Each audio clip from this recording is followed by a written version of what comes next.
పూంచ్కు అతి సమీపంలో ఎల్బోసి ఉంది. బోర్డర్ 3 కిలోమీటర్ల దూరంలో ఉంటే ఫైరింగ్ కి ఎయిర్ రేంజ్ కిలోమీటర్ దూరంలో మాత్రమే ఉంది.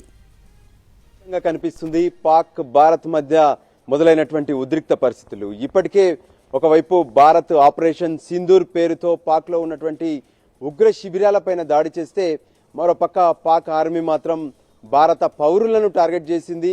సో ఎన్నో బార్డర్లో ఉన్నటువంటి ఎన్నో గ్రామాల్లో ఒకవైపు పాక్ ఆర్మీ కాల్పులు జరుపుతూనే ఉంది. రాత్రంతా పెద్ద ఎత్తున కాల్పులు జరుపుతుంది. అయితే ప్రధానంగా ఏదైతే దగ్గరగా ఉన్నటువంటి ప్రాంతాలు అంటే పాక్ ఎయిర్ రేంజ్ కు దగ్గరగా ఉన్నటువంటి ప్రాంతాలను టార్గెట్ చేశాయి. మనం చూస్తున్నాము ఏదైతే ఎదురుగా కనిపిస్తున్నటువంటి కొండలే పాకిస్తాన్ కు సంబంధించినటువంటి బార్డర్ లైన్. సో ఈ బార్డర్ లైన్ లో మనం చూస్తున్నాము బార్డర్ లైన్ కు సంబంధించి పూర్తిగా కూడా అక్కడ నుంచి లోతట్టు ప్రాంతంగా ఉన్నటువంటి పూంచ్ ను పాక్ ఆర్మీ టార్గెట్ చేసింది.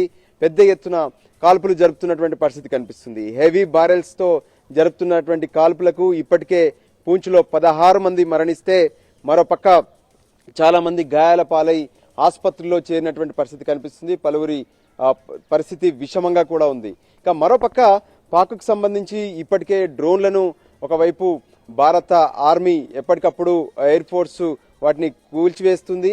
కానీ ఇప్పటి వరకు పాక్ మాత్రం ఎక్కడ మేము ప్రతిఘటిస్తూనే ఉంటాము, భారత్ పైన కాల్పులు జరుపుతామనేటువంటి పరిస్థితిలో కనిపిస్తుంది. అదును చూసి వేటు వేస్తున్నటువంటి పరిస్థితి కనిపిస్తుంది. ఎందుకంటే వాళ్ళు ఎత్తైనటువంటి ప్రదేశం నుంచి లోతట్టు ప్రాంతంగా ఉన్నటువంటి పూంచ్ పైన దాడి చేస్తున్నారు.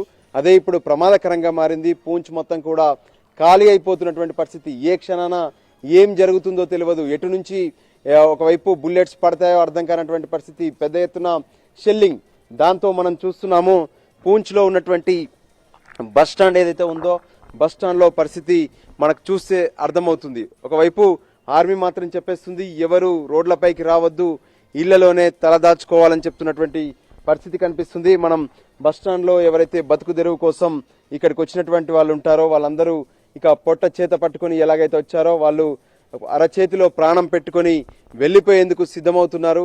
మనకి ఎక్కడికక్కడ చూడొచ్చు వాళ్ళ కుటుంబాలు, పిల్లలు, వాళ్ళ బ్యాగులు, చిన్న చిన్న బ్యాగులన్నీ సర్దుకొని వాళ్ళు వెళ్లేందుకు సిద్ధంగా ఉన్నారు. కానీ వెహికల్స్ మాత్రం ఒక్కటి కూడా పూంచ్ నుంచి కదలట్లేదు. అంటే ముందుకు వెళ్ళలేనటువంటి పరిస్థితి, ఇక్కడ ఉండలేనటువంటి పరిస్థితి మనకు స్పష్టంగా కనిపిస్తుంది. ఈ ఎదురుగా మనం ఒక విజువల్ చూడొచ్చు, ఎంతో దయనీయకంగా కనిపిస్తుంది. ఎందుకంటే చిన్న పిల్లలు ఉన్నారు, వాళ్ళకు చిన్న పిల్లల్ని తీసుకొని బస్ స్టాండ్ లో ఒక మహిళ బిక్కుమంటూ నిల్చుని ఉన్నటువంటి విజువల్స్ చూస్తున్నాము.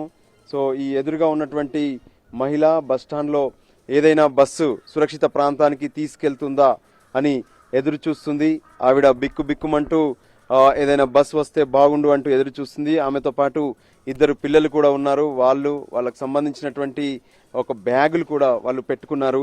సో ఏదైతే ఇప్పటి వరకు ఉన్నటువంటి పరిస్థితిని చూడొచ్చు. అంటే తమను సురక్షిత ప్రాంతానికి తీసుకెళ్తే బాగుండు అంటూ పిల్లల్ని పక్కన పెట్టుకొని బస్ కోసం తను ఎలా ఎదురు చూస్తుందో స్పష్టంగా అర్థమవుతుంది. నిజంగా ఎవరైనా వచ్చి ఏదైనా వెహికల్ దొరికితే చాలు ప్రాణాలను కాపాడుకొని బయట పడతామనే ఆలోచన వాళ్ళలో కనిపిస్తుంది. ఇప్పుడు పూంచ్ లో ఉన్నటువంటి ప్రతి ఒక్కరి పరిస్థితి ఇదే, ప్రాణాలను కాపాడుకొని బయట పడితే చాలు అనే పరిస్థితి అందరిలో కనిపిస్తుంది. మరోపక్క అర్ధరాత్రి నుంచి తెల్లవారేంత వరకు కూడా పెద్ద ఎత్తున ఒకవైపు కాల్పులు కనిపించాయి. అవన్నీ కూడా పెద్ద ఎత్తున శబ్దాలు, ఎక్కడ ఆ బుల్లెట్స్ పడుతున్నాయి, ఎక్కడ షెల్లింగ్ జరుగుతుందో అర్థం కానటువంటి పరిస్థితి కనిపించింది. అయినప్పటికీ ఆర్మీ చెప్తూనే ఉంది ఎవరు బయటికి రావద్దు, జాగ్రత్తగా ఉండాలంటూనే ఒకవైపు అందరినీ సురక్షిత ప్రాంతాలకు వెళ్ళమని చెప్తున్నప్పటికీ ఎప్పుడు ఏం జరుగుతున్నటువంటి టెన్షన్ మాత్రం బార్డర్లో ఉన్నటువంటి గ్రామాల్లో కనిపిస్తుంది. ఇంకా పూంచ్కు దూరంగా ఉన్నటువంటి కొన్ని గ్రామాల ప్రజలందరూ కూడా ఇక్కడ పూంచ్లో ఉన్నటువంటి సురక్షిత ప్రాంతాలకు వచ్చేశారు. అంతేకాదు ఒకవైపు అంటే పాక్ ఆర్మీ మాత్రం వాళ్ళ టార్గెట్ మన భారత ఆర్మీతో కాదు, ఏదైతే ఇక్కడ ఉన్నటువంటి ప్రజలను చంపేందుకు ప్రయత్నం చేస్తున్నారు, ప్రజలపై కాల్పులు జరుపుతున్నటువంటి పరిస్థితి ఉంది. దాంతోనే నియంత్రణ రేఖ వెంబడి ఉన్నటువంటి భారత గ్రామాల్లో ఉన్నటువంటి ప్రజలంతా కూడా టెన్షన్ పడుతున్నటువంటి పరిస్థితి ఉంది. కెమెరా పర్సన్ సంజయ్తో కలిసి రాజు, ఎన్టీవీ.